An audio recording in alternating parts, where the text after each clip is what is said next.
Hello दोस्तों। तो हम एक नई जर्नी की शुरुआत करने जा रहे हैं। यहाँ का चैनल भी यहीं से शुरू होने जा रहा है, हमारा चैनल। तो हम अपकमिंग और लेटेस्ट जो वैकेंसी है यूपीएसआई, उसकी प्रिपरेशन के लिए अब डेली बेसिस पे काम करेंगे। काम कैसे करेंगे, कितना काम करना होगा और क्या क्या चीज़ें आपको यहाँ के अतिरिक्त करनी होगी, वो सारी चीज़ें हम अभी चर्चा करेंगे उन सब चीज़ों पे। तो देखिए, यूपीएसआई में अगर हमें कोई भी एग्ज़ाम क्रैक करना होता है तो पहले हमें देखना होता है कि सिलेबस क्या है, नंबर ऑफ़ क्वेश्चंस कितने हैं और प्रीवियस ईयर क्वेश्चंस क्या क्या आते हैं। ठीक है। तो प्रीवियस ईयर क्वेश्चंस तो हम जैसे जैसे अपने एक एक सेगमेंट ख़त्म करेंगे वैसे वैसे प्रीवियस ईयर क्वेश्चन उस टॉपिक के सारे कंप्लीट करते हुए आगे बढ़ेंगे। सारे नहीं कंप्लीट करेंगे तो भी देखिए, मान लीजिए एक टाइप है क्वेश्चन का, उस टाइप के प्रीवियस ईयर क्वेश्चन में मान लीजिए 50 क्वेश्चंस आए हुए हैं, तो क्या हमें वो सारे 50 क्वेश्चंस करने चाहिए या फिर उस टाइप के 4 से 5 क्वेश्चन कर करके और जो बाकी 40-45 क्वेश्चन है उसको हमें समय समय पे, एक साथ नहीं, समय समय पे सॉल्व करना चाहिए। तो मेरा दृष्टिकोण तो ये है कि हमें हर टाइप के 4 से 5 क्वेश्चंस कर लेने चाहिए, ना कि प्रीवियस ईयर के आए हुए 50 क्वेश्चन सेम टाइप के। ये टाइप फर्स्ट हो गई। मान लीजिए टाइप सेकंड है हमारे पास में।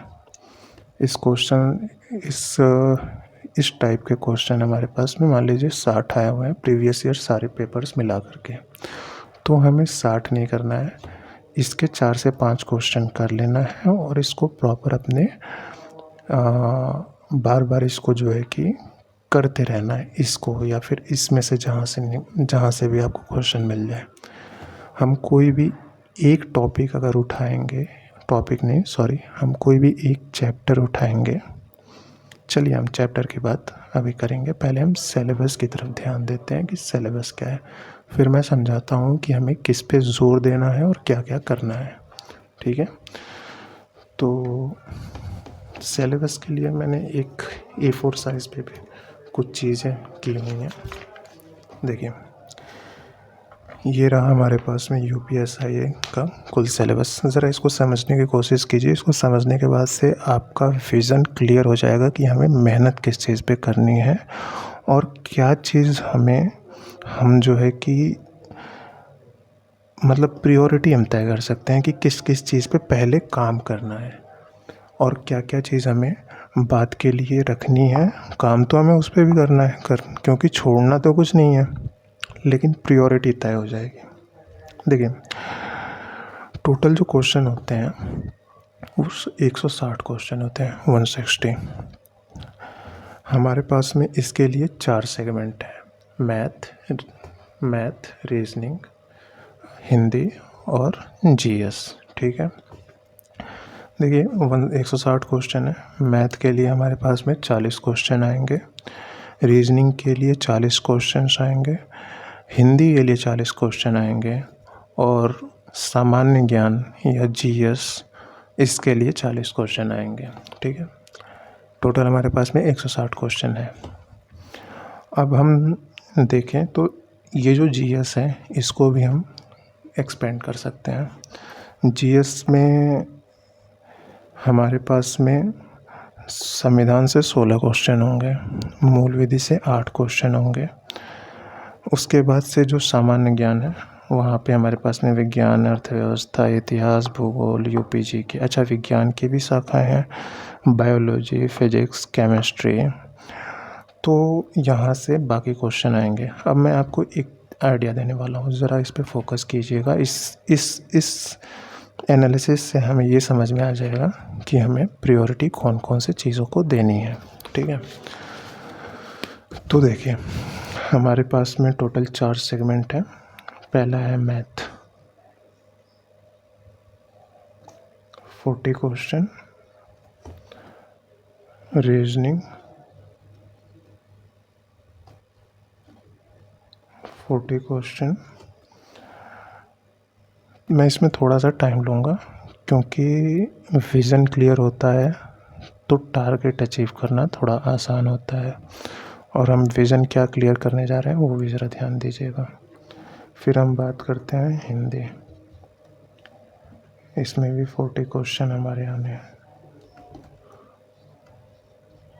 और फिर हमारे पास में जीएस है, इससे भी हमें 40 क्वेश्चन आने हैं। ठीक है, तो चलिए जीएस को एज इट इज़ मत लिखिए, जीएस को ब्रेक थ्रू करके हम लिखते हैं, मतलब इसके पार्ट्स को लिखते हैं जीएस के। ठीक है, हम जीएस में ही एक पार्ट है संविधान, या इसको राज्य व्यवस्था कह सकते हैं। दोनों में अंतर ये है कि संविधान सैद्धांतिक चीज़ें हैं, राज्य व्यवस्था उसका व्यवहारिक रूप है, बस इतना अंतर है। हम उसमें जाएंगे अंदर, लेकिन अभी के लिए ये समझिए कि संविधान से हमारे 16 क्वेश्चन आने वाले हैं। ऑन एन एवरेज 16 क्वेश्चन आएंगे। जो आयोग कहता है हम उस आयोग के हिसाब से चीज़ों को देख रहे हैं। और फिर आती है हमारी एक मूल विधि। मूल विधि की इंग्लिश बेसिक लॉ नहीं होती है, उसको हम जब मूल विधि पढ़ेंगे तो हम समझेंगे कि मूल विधि का मतलब एक्चुअल में होता क्या है। तो इससे हमारे क्या इतने क्वेश्चन आने, 8 क्वेश्चन। उसके बाद से हमारे पास में क्या बच जा रहा है, मान लीजिए कि हमारे पास में बच रहा है साइंस बच रहा है। उसके बाद से हमारे पास में इकोनॉमिक्स बच रहा है, हमारे पास में हिस्ट्री बच रहा है, हमारे पास में जियोग्राफी बच रहा है, हमारे पास में स्टैटिक जीके बच रहा है, हमारे पास में यूपी जीके बच रहा है। थोड़ा ध्यान दीजिएगा, हमारे पास में करंट अफेयर बच रहा है। ठीक है, टोटल क्वेश्चन कितने आने हैं, 160 क्वेश्चन। ठीक है, 160 क्वेश्चंस में आप देखिए मैथ, रीजनिंग, हिंदी, संविधान और मूल विधि, अगर हम ये कवर कर लेते हैं, ये सेगमेंट कवर कर लेते हैं, तो हमारे पास में 40, 80 और 120 और 120 और 24 आपका हो जाएगा 144। हाँ, 144 क्वेश्चन। ध्यान दीजिएगा, 160 में 144 क्वेश्चन हमें ये सेगमेंट कवर करके हमें हमारे हाथ में होगा। रह क्या जाएगा, अब ज़रा ध्यान दीजिएगा। अच्छा, साइंस को भी हम थोड़ा सा देखें तो इसमें भी बायो आता है, इसमें भी फिजिक्स आएगा, केमिस्ट्री आएगा। 16 क्वेश्चन हमारे बचे हैं। 144 तो यहाँ पे कवर हो गए, 16 क्वेश्चन हमारे यहाँ पे बचे हैं। 16 क्वेश्चन के लिए हमें देखिए कितना पढ़ना पड़ रहा है। साइंस में भी बायो, फिजिक्स, केमिस्ट्री। ठीक है, इकोनॉमिक्स, हिस्ट्री में भी आप अगर थोड़ा डीप जाके देखें तो एंशिएंट, मिडाइवल और मॉडर्न। ठीक है, ये सेगमेंट हुआ। Geography, static GK, UP GK, ठीक है, और करंट अफेयर। तो अब मैं जो समझाना चाह रहा हूँ, आई गेस आप लोग समझ चुके होंगे चीज़ों को कि हमें प्रायोरिटी क्या रखनी है। हमें प्रायोरिटी रखनी है 160 क्वेश्चन में से 144 क्वेश्चन को प्रायोरिटी में रखनी है, ना कि हम ये 16 क्वेश्चन के लिए इसको हम करेंगे। इसको भी ऐसा नहीं है कि हम इसको छोड़ के जाएंगे। क्यों? क्योंकि हो सकता है यूपीएसआई में इनका वेटेज कम हो, लेकिन बाकी एग्ज़ाम्स के लिए अगर आप इसको देख रहे हो इन वीडियोस को, तो आपको जो है कि बाकी एग्ज़ाम भी टारगेट हो जाएंगे इस चीज़ से। तो करेंगे हम इसको भी, लेकिन हमें प्रायोरिटी में रखना है मैथ, रीजनिंग, हिंदी, मूल विधि, संविधान को। ये हमारे 140 क्वेश्चन हमें दे करके जाएगा। इसको करने के बाद से हम इन सब्जेक्ट्स को एक एक करके लेके जाएंगे। देखिए, करंट अफेयर का तो मामला ये है कि ये मतलब समझिए कि अथाह समुद्र है, उसमें से आपने डुबकियाँ लगाएं पूरे साल भर, तो हो सकता है कुछ चीज़ें आ जाएं आपके हाथ में, एक आध क्वेश्चन आ जाए तो आ जाए। मेरे हिसाब से करंट अफेयर को ऐसे आप डिस्क्राइब कर सकते हो। बाकी साइंस से हम अगर 16 क्वेश्चन है तो हम ऑन एन एवरेज लें तो 3 से 4 क्वेश्चन इन सेगमेंट से हमारा बनता रहेगा। चलिए ठीक है, प्रायोरिटी हमारी ये चीज़ें हैं। अभी तक के एनालिसिस से हमें ये समझ में आई। अब देखिए हम करेंगे कैसे। क्या हम ऐसे करेंगे कि मैथ का एक टॉपिक उठाएं, रीजनिंग का एक टॉपिक उठाएं, हिंदी का एक टॉपिक उठाएं, संविधान का एक टॉपिक उठाएं, मूल विधि का एक टॉपिक उठाएं, डेली 5 से 6 घंटे की क्लास लें और एक टॉपिक को कवर करने में हम 6 दिन 7 दिन 8 दिन लगाएं? क्या हमें ऐसा करना चाहिए या फिर ऐसा करना चाहिए कि मान लीजिए हमने मैथ का एक टॉपिक उठाया, चलिए अज्यूम कीजिए कि LCM एंड HCF उठाया, ठीक है। अब इसको हम एक दिन में कवर करेंगे। अच्छा, एक दिन में कवर करने का ये मतलब नहीं है कि हम किसी भी लेवल पे कॉम्प्रोमाइज़ करेंगे कंटेंट को, बिल्कुल नहीं।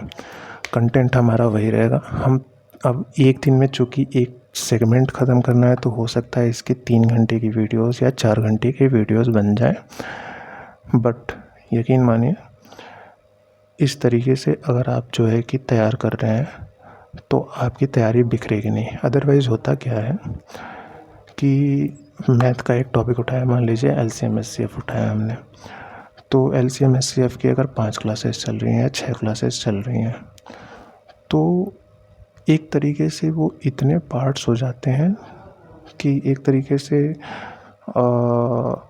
मुश्किल होता है समेटना। तो हमारा टोटल गोल ये रहेगा कि मैथ का एक टॉपिक उठाया, एक चैप्टर उठाया इंस्टेड ऑफ एक टॉपिक, एक चैप्टर उठाया, उसे एक दिन में कंप्लीट किया। उसको कंप्लीट करने के लिए हो सकता है हमारी 4 घंटे की वीडियोस बने, हो सकता है 5 घंटे की वीडियोस बने।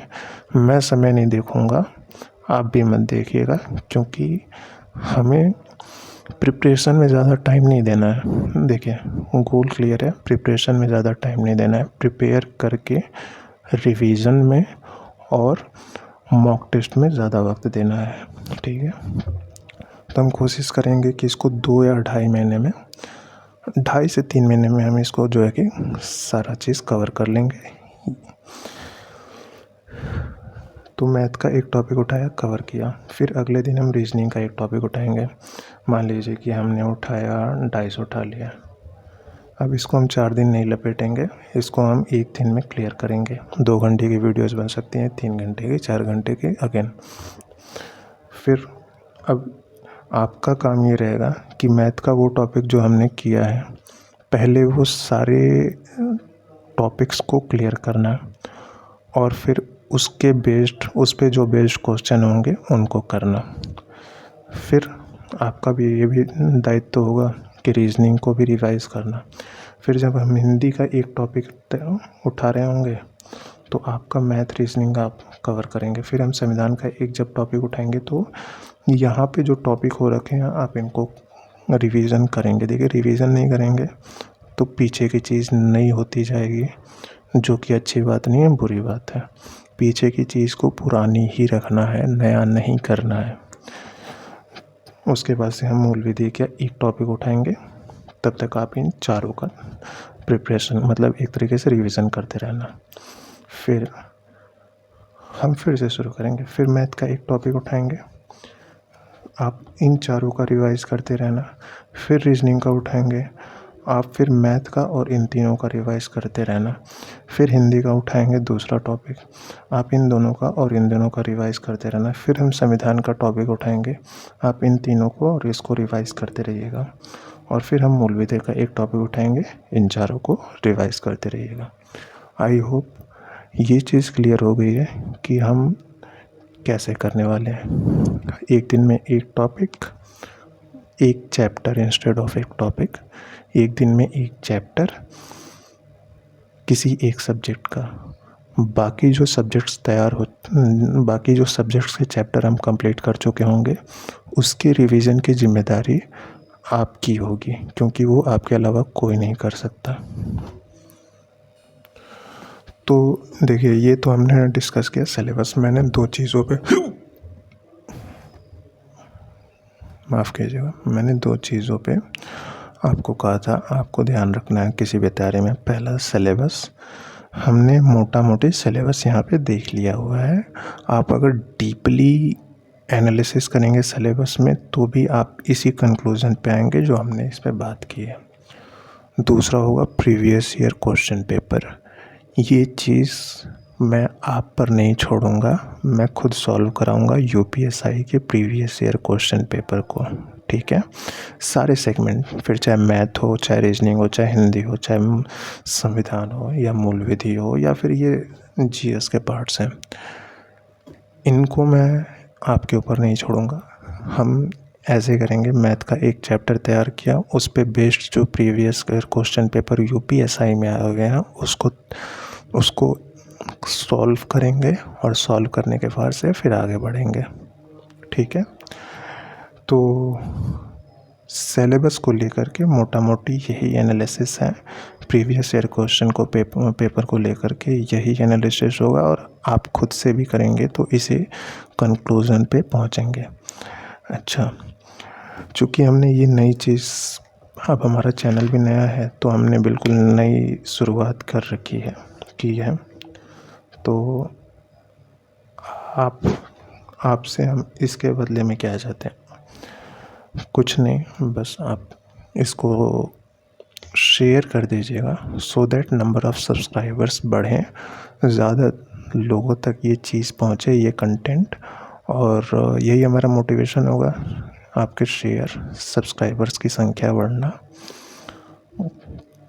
लाइक कमेंट कीजिएगा, आपको जैसा भी लगेगा, जो सुधार करना होगा आप फीडबैक के तौर पे हमें कमेंट में बताइएगा। कोशिश करेंगे हम वो सुधार करने की। कोशिश वर्ड मैं इसलिए यूज़ कर रहा हूँ क्योंकि सीमित संसाधनों के साथ में कोशिशें की जा सकती हैं। हमारे पास में जब संसाधन अधिक होंगे तो हम जो है कि उस पे रैपिड एक्शन कर पाएंगे। फ़िलहाल के लिए कोशिश करेंगे कि वो जो आपने फीडबैक दे रखा है उस फीडबैक को आधार बना करके गुणवत्ता में बढ़ोतरी करने का। तो ठीक है, मिलते हैं हम मैथ के एक चैप्टर्स को लेकर के अगली वीडियो में। हम नंबर सिस्टम से नहीं शुरू करेंगे, उसका रीज़न मैं आपको उसी वीडियो में बताऊंगा जो मैथ का मैं वीडियो लेके आऊँगा। हमारा पहला चैप्टर होगा, चैप्टर फर्स्ट हमारा होगा एलसीएम एचसीएफ, जो मैंने यहाँ पे लिखा हुआ है ना, वही हमारा जो है कि चैप्टर फर्स्ट होगा। नंबर सिस्टम क्यों नहीं शुरू कर रहे हैं उसका रीज़न मैं मैथ वाली वीडियो में बताऊंगा, ठीक है। ध्यान रखिएगा अपना। जय हिंद, वंदे मातरम, भारत माता की जय।